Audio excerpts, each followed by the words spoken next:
answer was disillusion, both for the character and Lloyd himself. Mr. Diddlebuck. Yes, William? Brother Boss would like to see you.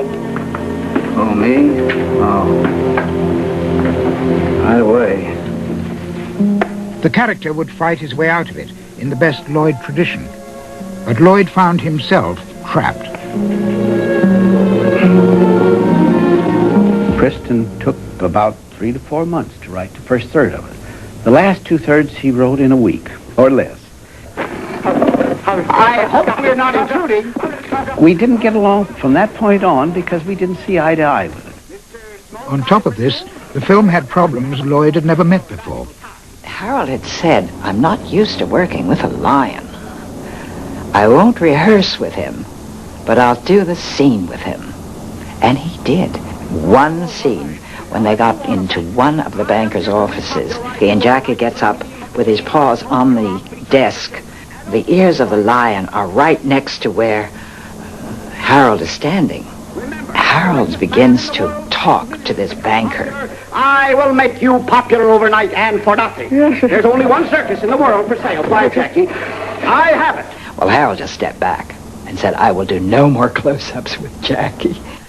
This was Francis Ramsden's first film. Lloyd had made nearly 200. Yet it all seemed new to him. It's all paid for. He learned reams of dialogue, played the scenes with great skill, but what had started with such promise had become an unhappy chore. The engagement ring. You can take that excuse away from him anyway, and... well... I think he was at times ill at ease, is the word to use, with it. But he went along with it. After all, he'd okayed the script. I mean, he wanted to do it, and that was part of the deal, wasn't it? He'd stay up. I could hear him. The door was shut. I could hear him going on for hours, learning this dialogue. So I think he got into something a little over his head that he didn't expect to get into. And I think this is what Harold began to show in the picture. He wasn't his happy self as the picture went on. Why, it seems like yesterday to me. I mean that I started here. Well, it was quite a few yesterdays ago. The earth has cooled considerably since you put on your first pair of sleeve protectors outside there. Yes, I guess it has. And so have you, Harold. So have you. I had a section in my contract that if I didn't like it, that I could play it the way I wanted. But I also had to do it the way he wanted. That meant in the projection room, we had to argue it out. And we didn't fare any better in the projection room than we had on the set. Because and now we have Mr. Lloyd's preference. We will print these, or we will show his prints. And Harold would say, you see, Preston, I mean, they were like little rotten kids. So here were two opposed things. And Harold would say, look, here's a wonderful gag I worked last night, and let's put it in. So, well, it'll kill my dialogue. And Lloyd would say, well, which is more important, your dialogue or a good picture? Sturges had written a typical Lloyd high and dizzy sequence, but he shot it in the studio, and the special effects lacked the realism of Lloyd's original routines.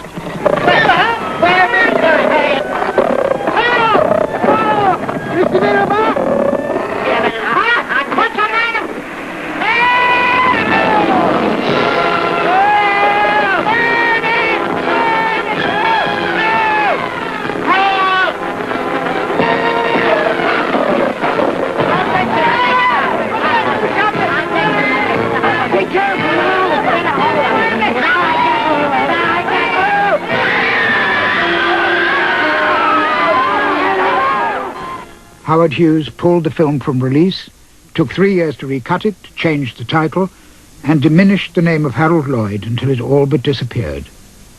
A sad ending to a great career.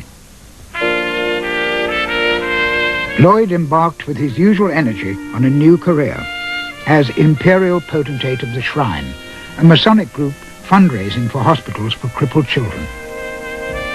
In the 1950s, he received an honorary Oscar to a master comedian and good citizen, and an award from Eastman House presented by Jesse Lasky. And he helped the careers of young actors like Jack Lemmon. One of the biggest thrills of my life, really, was there was a function, and he got up and he said, Somebody got the brilliant idea. I needed like a hole in my head to do a life story of mine, and they said, who would you like to have in it? And right off the reel, I said, if you can get Jack Lemmon, he's the man for me. I was floored, but I was scared to death. Now, it never did happen, so we'll never know, will we? And in a sense, I'm very relieved. I think that there is nothing in the world tougher. In looking back on it, I'll tell you the truth, I'm just as glad I never did it. With all my love and respect for Harold and everything else, I think the onus of trying to recapture someone who was famous because they were unique and alone and up there all by themselves. I don't want to do Chaplin. I don't want to do Keaton. I don't want to do Harold. Forget it. In 1962, Lloyd compiled some of his films into the world of comedy and took it to the Cannes Film Festival, where it received a standing ovation and yet another award. He was on top of the world, and he thought that he had been reintroduced to the world as a great comedian. And that led him to produce The Funny Side of Life, which was a critical bomb, and he could not handle that. He was totally involved with his films. He thought they were, if not the greatest films ever made, some of the greatest films ever made. And he could not understand why the public would not like them. And he pulled Funny Side of Life off the market. What Harold really wanted was people to accept him, younger audiences, to accept him and his work from the older days. Nothing was more exciting for him than attending a screening of a film that, for instance, a high school or a college audience got really excited about. It was incredible. I mean, they packed the rafters of this theater. I mean, kids were standing out in freezing snow to get in, and the whole theater went up in arms. I mean, I've never seen anybody react to the films like that. How can you escape feeling good when you discover that the new generations are responding so actively to what you've been doing all these years ago? And it encouraged him then to go on to UCLA and USC and show the films more extensively to students. I think it really spurred him on, and that he really knew there was a young audience out there who'd never seen his work and didn't have any, ideas of who is this. They weren't sure who they were going to see, so he had a clean palette to really start painting his picture on again. This new audience was usually amazed as well as amused. Harold is taking his family for a run in his new car, but his new car has run into one difficulty after another.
By the end of the 60s, Lloyd was still reluctant to retire.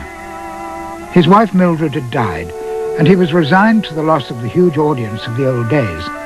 But he had many visitors and took pride in showing them his estate, modeled after the Villa d'Este in Rome. The beauty of those grounds is absolutely breathtaking.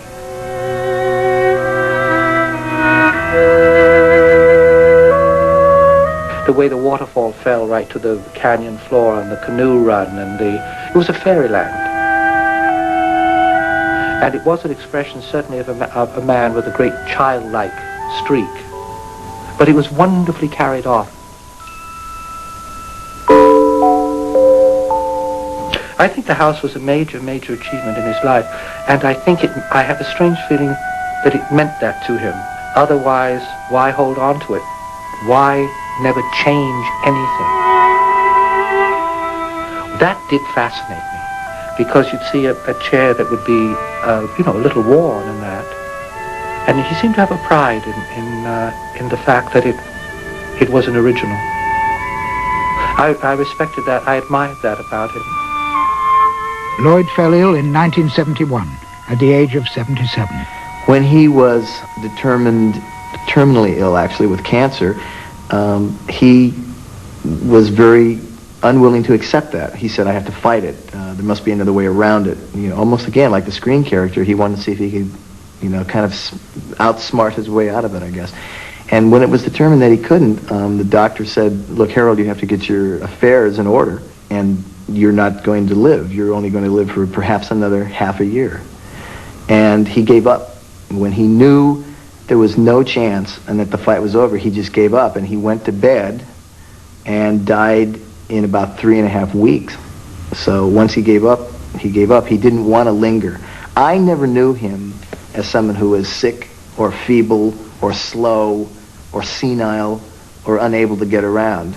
And when he was faced with the prospect of being somebody like that, he just talked himself into not getting into that position. And that's how he died.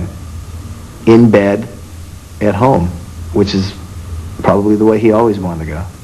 He loved life. He loved life.